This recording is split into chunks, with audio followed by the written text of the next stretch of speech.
আসসালামু আলাইকুম। ধরেন আপনার এলাকায় এই মুহূর্তে আপনার পাশ দিয়ে বয়ে চলা নদীতে একটা লাশ ভেসে উঠলো।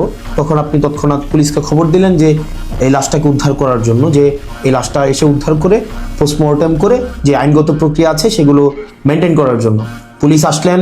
পুলিশ এসে সেই লাশটা আপনার বাসা থেকে ফর এক্সাম্পল 50 কিলোমিটার দূরে আপনার সদর হসপিটালে নিয়ে গেলেন। সেখানে পোস্টমর্টেম করা, সেখানে হচ্ছে ডোমকে রাজি করানো, তারপর হচ্ছে জানাজা, দাফন কাফন, এই প্রত্যেকটা কার্যক্রম পুলিশ নিজে উপস্থিত থেকে করলেন বা করেন। এটাই, পুলিশ ছাড়া এই কার্যক্রমগুলো কেউ করে না। অথবা কেউ হারিয়ে গেলেন, অথবা কেউ আত্মহত্যা করলেন, এই যে কার্যক্রমগুলোকে আমরা পুলিশকে দিয়েই হচ্ছে আমরা করতে হয়।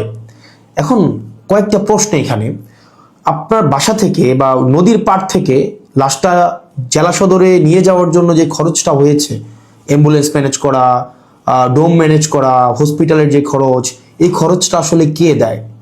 এই খরচটা দেয় হচ্ছে সেখানে নিয়োজিত যিনি দায়িত্বপ্রাপ্ত এসআই, কনস্টেবল বা যিনি যান, পুলিশের যে সদস্য যান, তাকেই কিন্তু এই খরচটা বহন করতে হয়। যে 10-15 হাজার টাকা খরচ হয়, তাকে এই খরচটা বহন করতে হয়।